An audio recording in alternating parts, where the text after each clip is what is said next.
Hello students.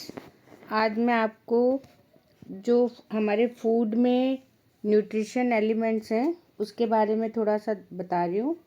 देखो, ये macro nutrients हैं जो कार्बोहाइड्रेट है, प्रोटीन है, फैट है। ये आप जानते हो कि हमारे फूड में सबसे ज़्यादा जो क्वांटिटी होती है वो क्वांटिटी होती है कार्बोहाइड्रेट की, फिर होती है प्रोटीन की और फिर होती है फैट की। तो यहाँ पे स्ट्रक्चर आपको दिया हुआ है। जैसे मान लीजिए आपको पता है कि कार्बोहाइड्रेट तो जो हमारे वीट होता है, हम जो चपाती खाते हैं उस चपाती में कार्बोहाइड्रेट होता है। फिर हम पल्सेस जितनी भी यूज़ करते हैं उसमें प्रोटीन होता है। और जितना भी आपका ऑयल, घी वगैरह है उसमें हम क्या यूज़ करते हैं, फैट। तो सबसे जो मेन अपना फूड के आप कह सकते हो कंपोजिशन है, तो कंपोजिशन में आपको क्या मिलेगा, कार्बोहाइड्रेट, प्रोटीन और उसके बाद में फैट। अब देखो यहाँ पे मैंने आपको कुछ वो बता रखे हैं कि आपको जो भी है वो कहाँ कहाँ कितना कितना मिलेगा। तो अगर अपन कार्बोहाइड्रेट की बात करें तो वीट हो गया, मेज़ हो गया, पोटैटो हो गया, राइस हो गया, ये मेन जो है उनमें कार्बोहाइड्रेट मिलता है। और ये हमारे जो भी हम फूड लेते हैं उस फूड के मेन कंपोनेंट भी हैं। फिर उसके बाद अगर हम प्रोटीन की बात करें तो प्रोटीन हमें पल्सेस में मिलता है, मिल्क में मिलता है, चीज़ है, कर्ड है, एग है, मीट है, फिश है। तो ये हमारे पास में कुछ ऐसे हैं जो कि जिनमें प्रोटीन मिलता है। अब अगर अपन फिर तीसरा अपना हो गया फैट। तो फैट के अपने पास में घी, बटर, ऑयल, ड्राई फ्रूट्स, ये आपके हो गए फैट के। फिर उसके बाद में अगर अपन फंक्शन देखें तो ये तीनों ही, पहली बात तो तीनों ही हमारे को एनर्जी देते हैं। सबसे पहली बात, तीनों ही हमें एनर्जी देते हैं। और उसके बाद अगर हम कार्बोहाइड्रेट के देते हैं तो ये हमें एनर्जी किस जो भी वर्क वगैरह करते हैं उसके लिए, और यही हमारे पास में सबसे ज़्यादा है इसलिए। फिर उसके बाद अगर प्रोटीन की बात करते हैं तो ये बच्चों के लिए ज़्यादा ज़रूरी है क्योंकि ग्रोथ है, डेवलपमेंट है, मेंटेनेंस ऑफ बॉडी है, मेंटेनेंस, तो ये उसके लिए यूज़ होता है।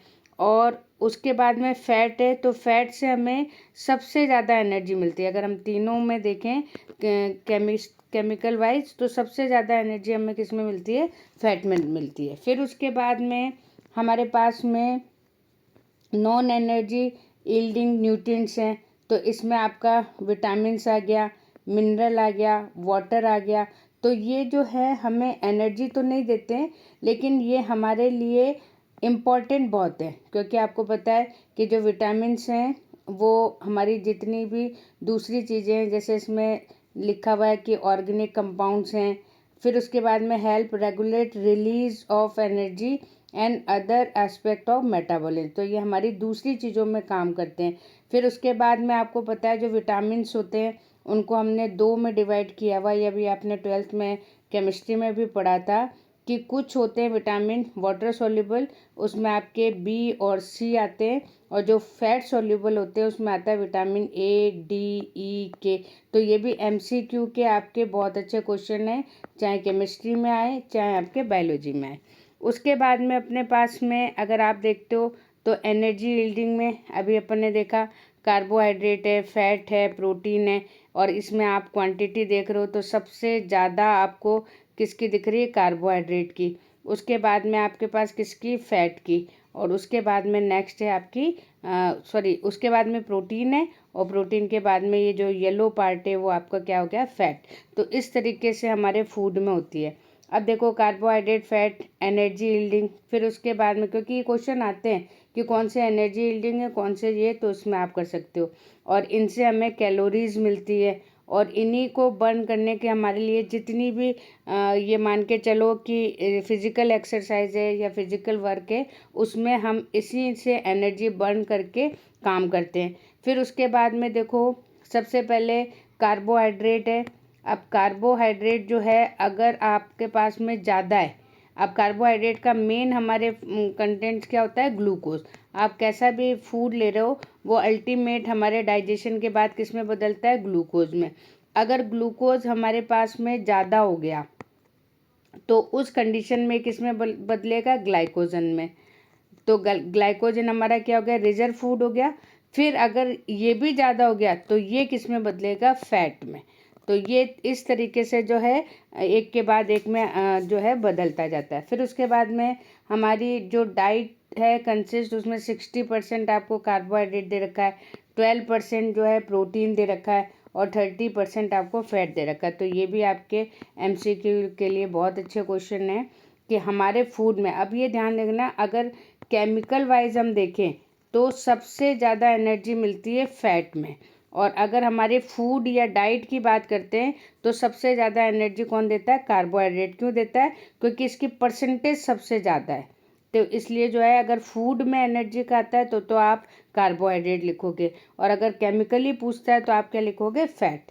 फिर उसके बाद में अल्कोहल, ये हालांकि न्यूट्रिशन में नहीं है लेकिन फिर भी अगर हम लेते हैं तो ये भी जो है एनर्जी यील्डिंग में है, और इस हालांकि ये हमारी हेल्थ के लिए अच्छा नहीं होता लेकिन इससे एनर्जी आपको ज़्यादा मिलती है। फिर उसके बाद में हमारे पास में नेक्स्ट आ गया कि अब अगर हम कार्बोहाइड्रेट से वैसे तो हम ले रहे हैं, लेकिन अगर हमारे में कमी है, डेफिशिएंसी है, तो हम में कौन कौन सी चीज़ें होती हैं।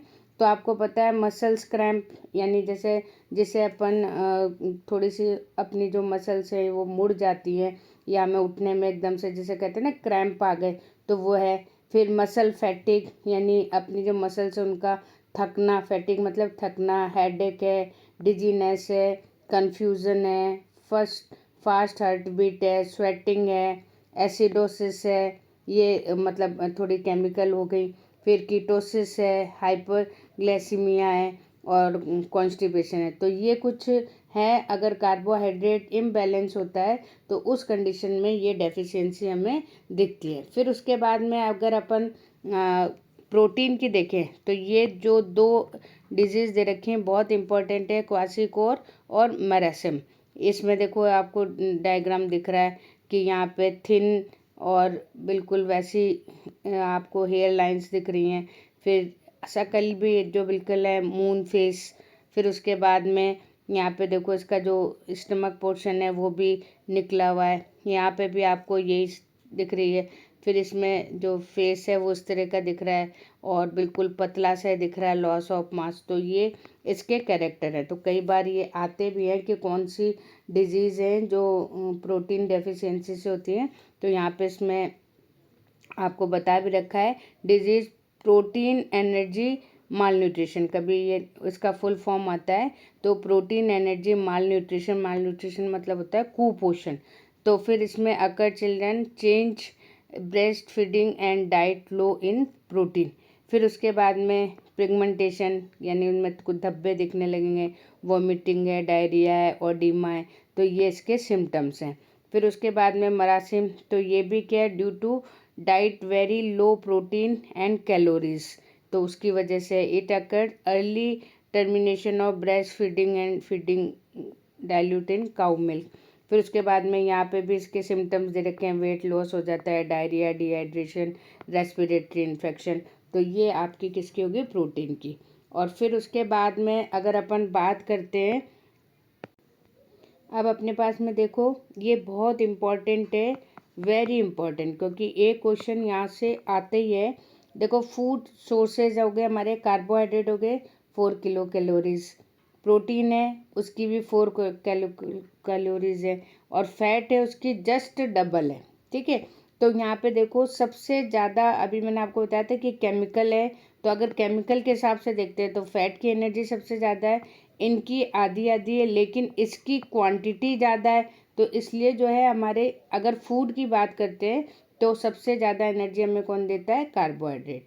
फिर उसके बाद में अल्कोहल नॉट ए न्यूट्रिएंट नहीं है, लेकिन अगर इसकी आप एनर्जी देखते हो तो ये कितनी है, 7 किलो कैलोरीज। तो लगभग जो है फैट से थोड़ी सी कम होती है। तो ये भी यहाँ पे इम्पॉर्टेंट है। फिर उसके बाद में आप देखो यहाँ पे जो आपके मिनरल्स वगैरह हैं वो दे रखे हैं। सबसे पहली बात तो कि बैलेंस डाइट क्या होती है, पहले आपके उसमें पूछी भी है। तो सबसे पहले आपकी बैलेंस न्यूट्रिशन क्या है कि हमारी बॉडी में जितनी चीज़ें हम ले रहे हैं वो सब कैसी होनी चाहिए, फिक्स रेशो में। तो balanced nutrition is essential for overall health and wellbeing. It involve consuming variety of fruits, providing our body with the necessary of nutrients right. सबसे इम्पोर्टेंट चीज़ है राइट प्रोपोर्शन, इसका रेशो जो है वो बिल्कुल सही होना चाहिए। और ये हमारे पास में 7 एलिमेंट्स हैं जो हमारे किस में आते हैं, बैलेंस डाइट में। अब ये देखो यहाँ पे ये दे रखे हैं, तो 7 एलिमेंट्स फॉर बैलेंस डाइट है। प्रोटीन अभी आपने पढ़ लिया, फिर उसके बाद में कार्बोहाइड्रेट है, फिर हेल्दी फैट। फैट भी 2 तरीके के होते हैं, तो एक हमें नुकसान करता है, एक ठीक होता है। तो हेल्दी फैट भी आपको कौन सा लेना है, हेल्दी। फिर उसके बाद में वाइटामिन्स हैं, मिनरल्स हैं, फिर फाइटो न्यूट्रिएंट्स हैं जो हमें प्लांट्स वगैरह पे, और ये हमारी इम्यूनिटी को अब यहाँ दे भी रखा है। फिर फाइबर्स हैं, फिर है वाटर। तो ये हमारे पास में हैं जो कि हमारे फूड में 7 एलिमेंट्स हैं जो हमारे न्यूट्रिशन को बैलेंस करते हैं, और उसी को हम क्या बोलते हैं, बैलेंस डाइट। अब उसके बाद में देखो नेक्स्ट हमारे पास में है कि इन सारी जो हमने मिनरल्स या विटामिन्स लिए हैं, इनसे कौन कौन सी जो है डेफिशिएंसी होती है। तो यहाँ पे देखो सबसे पहले आपको दे रखा है कि हमारे पास में विटामिन ए है जिससे नाइट ब्लाइंडनेस होती है। फिर विटामिन B1 है जिससे बेरी होती है। B2 है जिससे ग्रोथ कम होती है। फिर B12 है जिसे बोलते हैं एनीमिया। अब इसमें ध्यान रखना बेटा कि ये नाम भी कभी कभी आते हैं। अगर ए नहीं आया, रेटिनॉल आ गया तो आप समझ जाओ, थायमिन आ गया, रिबोफ्लेविन आ गए, तो ये नाम भी कभी कभी जो है आ जाते हैं इनके वाइटामिन्स के, तो इनको भी आपको याद करना है। फिर उसके बाद में सी है तो एस्कॉर्बिक जिससे स्कर्वी हो जाता है।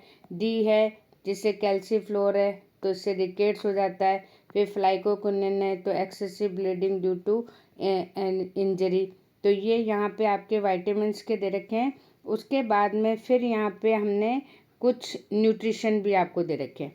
तो यहाँ पे देखो मिनरल्स हैं, कैल्शियम है, ब्रिटल बोन्स, अगर इसकी कमी हो जाती है तो हड्डियाँ हैं वो टूटने लगती हैं। फिर आपका फॉस्फोरस है, bad teeth and bones. Iron है तो आपको पता है इसकी कमी से जो है एनीमिया हो जाएगा। आयोडीन है तो उससे गोइटर हो जाता है हमारी जो थायराइड ग्लैंड है। फिर उसमें कॉपर है तो उसकी लो एपेटाइट। तो ये आपके बहुत सारे वाइटामिन्स और मिनरल्स हैं जो यहाँ पे यूज़ हो रहे हैं, और इसको जब आप करते हो तो यहाँ पे सारी चीज़ आपकी कैसी हो जाएगी, न्यूट्रिशन में आ जाएगी। फिर ये तो थोड़ा सा ही मैं इसको करा रही हूँ, ज़्यादा आपके उसमें कोर्स में नहीं है। उसके बाद में देखो जितनी भी क्वेश्चंस है वो यहाँ पे बनते हैं। फिर यहाँ पे इतने ही मैं करा रही हूँ। इसके बाद में आप थोड़ा ध्यान रखना कि अपने जो भी चैनल है उसमें जो उसको सब्सक्राइब करवाइए, खुद भी और दूसरों से भी। लाइक करिए, शेयर करिए, कमेंट करिए, ठीक है। Okay, thank you.